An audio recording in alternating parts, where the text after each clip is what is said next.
Bien peu nombreux sont ceux qui reconnaissent que dans le domaine spirituel, il n'y a rien sauf Christ. Il n'y a pas de patience, ni d'humilité, ni de lumière dans le monde spirituel. Ces choses n'existent pas. Il y a Christ et Christ seul. Pour nous faire parvenir à ce but, Dieu doit nécessairement accomplir une autre œuvre dans nos vies. Lorsque tout d'abord nous avons été sauvés, il nous a été montré que ce qu'il nous fallait c'était Christ, et non pas des œuvres. Nous avons été sauvés par Christ et non à cause de nos efforts. De même, c'est aussi par une révélation que nous pourrons voir que ce dont nous avons besoin, c'est de Christ lui-même et non pas de certaines choses. Alors que beaucoup de choses ont été illuminées lorsque nous avons cru initialement, de même beaucoup d'autres choses encore devront être complètement brisées aujourd'hui.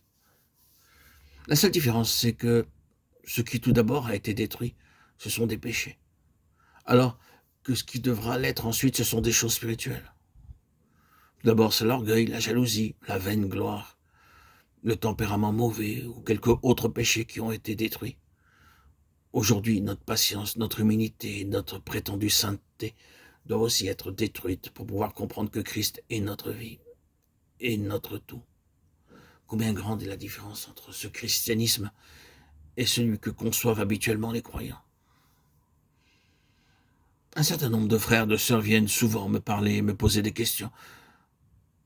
Vous pouvez faire partie du nombre de ceux qui s'estiment meilleurs que les autres.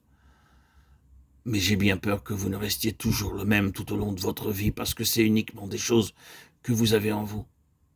Eu égard à la patience, vous êtes vraiment très patient et en considérant l'humilité, vous êtes sûrement très humble. Vous êtes très brillant pour accomplir des tâches et presque bon dans votre conduite. Vous avez de l'amour et êtes toujours désireux d'aider, de pardonner. Selon le standard humain, on pourrait en trouver un aussi bon chrétien. Comme vous, où pourrait-on en trouver un? Même ainsi, je dois vous dire sans détour que ce que vous avez en vous, ce ne sont que de simples choses. Vous devez réaliser devant Dieu que ce qui est spirituel, ce n'est pas une chose, mais c'est le Seigneur Jésus-Christ. Non pas ce que vous avez, ni ce que vous pouvez faire, ni ce que vous pouvez obtenir, mais seulement ce qu'est Christ. À moins qu'il devienne cela dans votre vie, rien d'autre ne peut avoir de valeur spirituelle. Dans le monde spirituel, il n'y a rien d'autre sauf Christ, puisqu'il est le tout de Dieu. Cela pourrait sans doute nous aider afin de mieux saisir la pensée si nous l'illustrons par quelques expériences pratiques. Permettez-moi de vous faire part de ma propre expérience. Il y a plusieurs jours, quelque chose s'est passé chez un frère. Mon devoir me poussait à le visiter, à moins de vouloir aller à l'encontre de ce que doit être un chrétien, car il doit y avoir en nous le désir d'être compatissant. Si j'allais le voir, je pourrais d'une part l'aider en lui exprimant mes bons sentiments à son égard, et d'autre part en le préservant de certaines difficultés dans le futur. C'est ainsi que je me mis en route pour aller visiter ce frère. Cependant, plus j'avançais, plus je me refroidissais intérieurement jusqu'à ce qu'en moi, l'esprit soit tout engourdi. Aussitôt, je réalisais que c'était encore moi qui voulais faire quelque chose avec compassion. J'essayais d'accomplir une action aimable à l'égard de ce frère, et cependant, j'avais déjà touché la mort.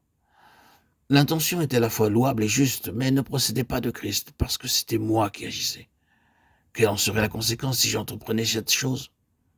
Réponse, un sentiment intérieur de mort et de froid.